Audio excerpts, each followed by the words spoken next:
হস্তিনাপুর রাজ্যের রাজা ছিল বিক্রমাদিত্য। তার স্ত্রী কমলা খুবই অহংকারী ছিলেন। কমলা ছিল বিক্রমাদিত্যের দ্বিতীয় স্ত্রী। আজ আমার খুব খুশির দিন রানী। আমার পুত্র মেঘরাজ একজন আদর্শ যোদ্ধা হয়েছে।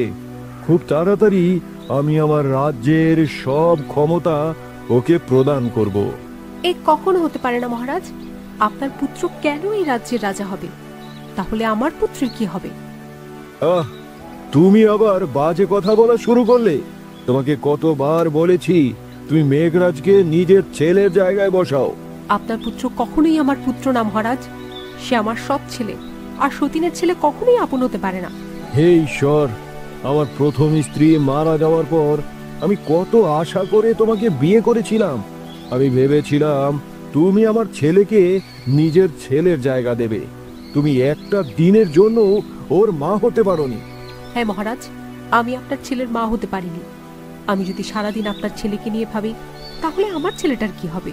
কিরণ আমার সন্তান, আমি ওকে জন্ম দিয়েছি। তোমার ছেলে মোটেই এই রাজ্যের জন্য উপযুক্ত নয়। সারাদিন সে মাতাল হয়ে পড়ে থাকে। রাজ্যের মানুষ তাকে একদম পছন্দ করে না।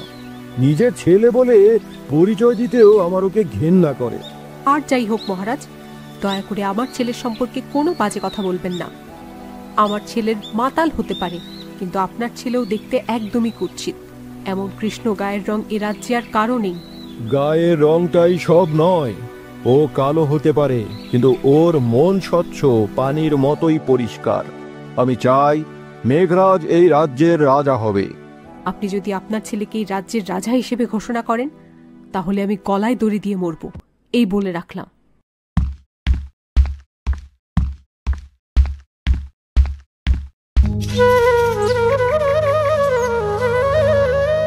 রাজকুমার মেঘরাজ প্রতিদিন জ্যোৎস্না রাতে দিঘির পাড়ে বসে বাঁশি বাজায়। তার বাঁশির সুরে বিমোহিত হয়ে আকাশের একটি চাঁদ পরি পৃথিবীতে নেমে আসে এবং আড়াল থেকে বাঁশির সুর শুনে।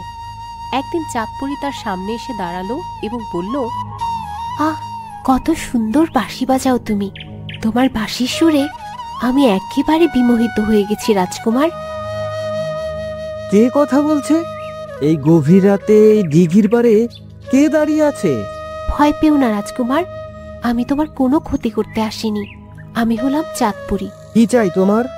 দয়া করে এখান থেকে চলে যাও, আমাকে একটু একা থাকতে দাও। কি হয়েছে রাজকুমার? তুমি এভাবে কেন মুখ ঢেকে ফেললে? কি লুকাতে চাইছো আমার কাছ থেকে? তুমি দেখতে কতই না অপরূপ চাঁদপরি। জ্যোৎস্নার মতো তোমার গায়ের রং। আমি এই কুৎসিত চেহারা তোমাকে দেখাতে চাই না। লজ্জায় অপমানে আমি শেষ হয়ে যাচ্ছি। মানুষের সৌন্দর্য কখনো গায়ের রঙে হয় না মেঘরাজ। মানুষের আসল রূপ তার মনে লুকানো আছে। জানো চাঁদপরি, আমাকে নিয়ে সবাই খুব হাসাহাসি করে। আমার সৎ মা আর আমার ছোট ভাই আমাকে একদম সহ্য করতে পারে না। আমাকে দেখলেই তারা অপমান করে। তুমি তোমার যোগ্যতা দিয়ে সব কিছু বদলে দেবে মেঘ রাজকুমার।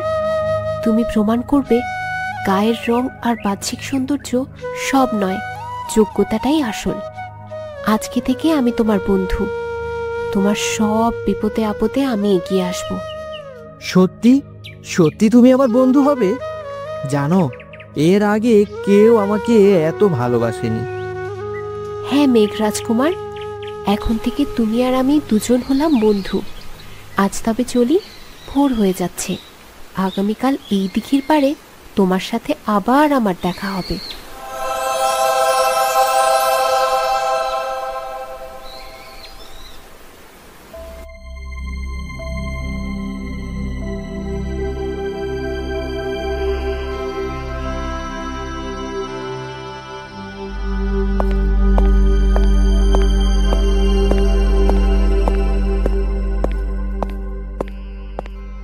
মা, ও মা, কোথায় গেলে?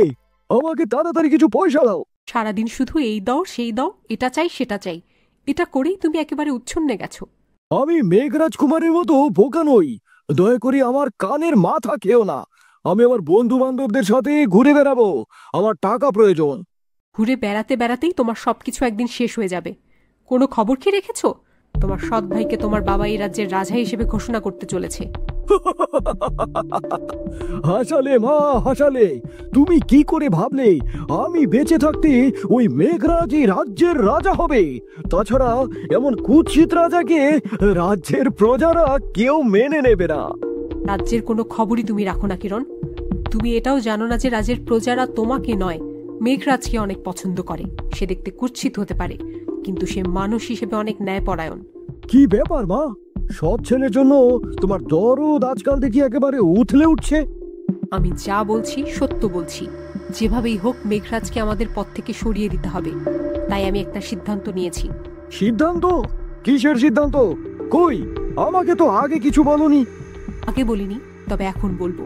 তোমার বাবা আগামীকাল শিকারে যাচ্ছে, আর যেভাবেই হোক মেঘরাজকে আমরা পথ থেকে সরিয়ে দেব। ওকে বিষ খাইয়ে মেরে ফেলবো। না না না না, এসব করার কোনো দরকার নেই। বাবা যদি কোনোভাবে একবার টের পেয়ে যায়, তাহলে আমাদের দুজনকেই ফাঁসিতে চড়াবে। কি আর করবো বলো? নিজের সন্তানের ভবিষ্যতের তো আমাকে একটু ঝুঁকি নিতেই হবে। মেঘরাজকে কিছুতেই বাঁচতে দেওয়া যাবে না। কিন্তু ওকে মারার পর ওর দেহটা আমরা কি করব মা? মেঘরাজকে মারার পরে আমরা ওর দেহটা দিঘির জলে ডুবিয়ে দেব। কেউ জানতেও পারবে না মেঘরাজ কোথায় গেছে। একদম ঠিক কথা বলেছ।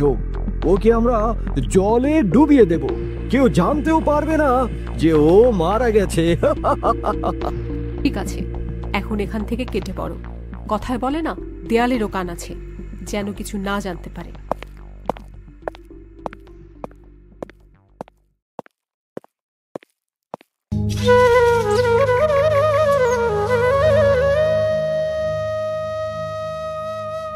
কি হয়েছে মেঘরাজ কুমার?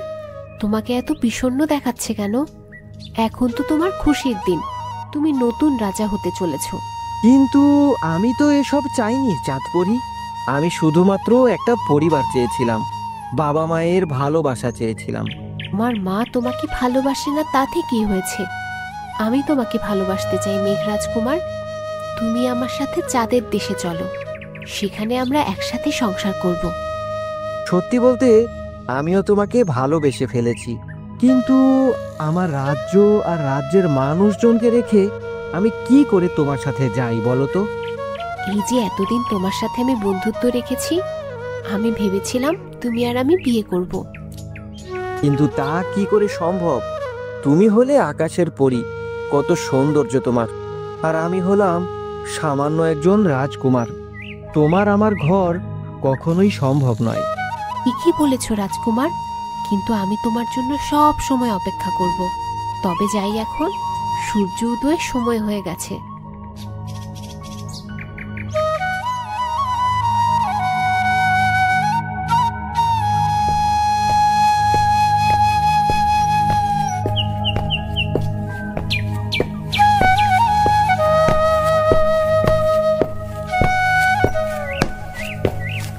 কোথায় ছিলি তুই? আমি তোকে এখানে সেখানে কত খুঁজেছি। তুই কি ভুলে গেছিস আজ তোর জন্মদিন? না মা, আমি ভুলে যাইনি, কিন্তু আমি ভাবতেও পারিনি তুমি আমার জন্মদিনের কথা মনে রাখবে। দাদা, শুধু মা কেন, আমিও তোর জন্মদিনের কথা মনে রেখেছি। এই দেখ, মা তোর জন্য পায়েস রান্না করেছে, নে পায়েসটুকু খেয়ে নে। তুমি তুমি সত্যি সত্যি আমার জন্মদিনের কথা মনে রেখেছো মা? না, আমি তো আমার নিজের চোখকেই বিশ্বাস করতে পারছি না। দাও মা, পায়েস আমাকে খাইয়ে দাও।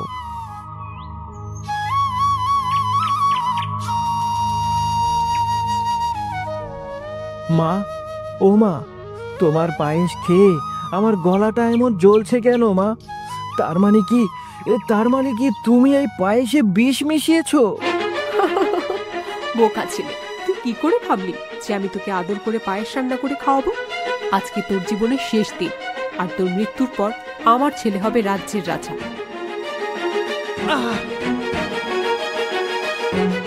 আর দেরি করা ঠিক হবে না, এখনই চলো আমরা দিঘির পানিতে ওর মরদেহটা ফেলে দিয়ে আসি। চল, তুই আর আমি মিলে কাজটা শেষ করি। সূর্য ওঠার সময় হয়ে গেছে, তা না হলে আবার লোক জানাজানি হয়ে যাবে। কিন্তু মা, আগামীকাল যখন বাবা শিকার থেকে ফিরে আসবে, তখন আমরা তাকে কি বলবো বলো তো? আমরা বলবো ও কোথায় গেছে আমরা কিছুই জানি না, আমাদেরকে কিছুই বলে যায়নি।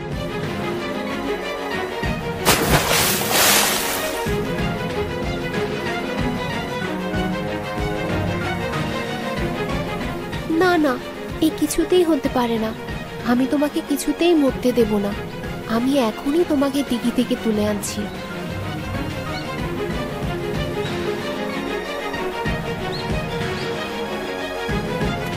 আমি আগেই সন্দেহ করেছিলাম এমন কিছু একটা হতে পারে। আমি তোমাকে কিছুতেই মরতে দেব না মেঘরাজ। তুমি আমার জাদুর শক্তি দ্বারা তোমার জীবন ফিরিয়ে দেব।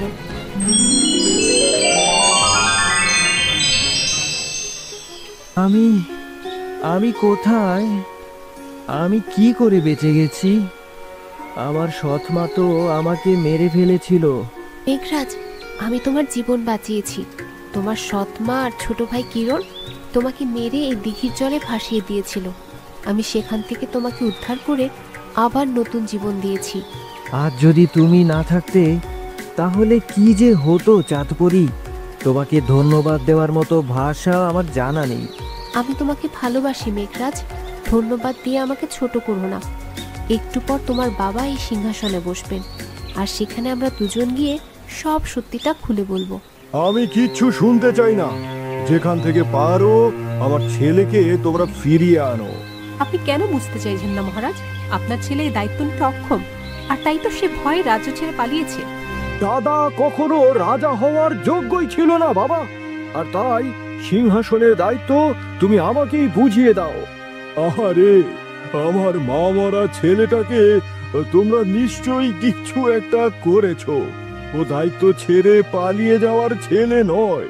তোমরা নিশ্চয়ই ওর কোনো ক্ষতি করেছো। বাবা, ও বাবা, এই দেখো তোমার ছেলে চলে এসেছে। না না না না, এ কিছুতেই হতে পারে না। মৃত মানুষ কখনোই ফিরে আসতে পারে না। আমার লক্ষ্মী ছেলে, তুই এসেছিস। তুই কোথায় ছিলি বলতো? আমি তো ভেবেছিলাম তুই আমাকে ছেড়ে চলে গিয়েছিস। বাবা, আমি তোমাকে ছেড়ে কোথাও যাইনি। মা আর কিরণ মিলে আমাকে বিষ খাইয়ে হত্যা করেছিল, আর দিঘির পানিতে আমাকে ফেলে দিয়েছিল। আমাদের মস্ত বড় ভুল হয়ে গেছে, দয়া করে আমাদের ক্ষমা করে দিন। বাবা, দয়া করে আমাকে ক্ষমা করে দাও বাবা। এ ধরনের ভুল আমরা আর কখনোই করব না বাবা। ক্ষমা করে দাও। তোমাদের এত বড় সাহস! শেষ পর্যন্ত কিনা তোমরা আমার সন্তানকে হত্যা করার চেষ্টা করেছো। কে কোথায় আছো? এদেরকে বন্দি করো। আমি ওদের মৃত্যুদণ্ডের আদেশ দিলাম, আর আজকে আমার ছেলে মেঘকে রাজা হিসেবে ঘোষণা করলাম।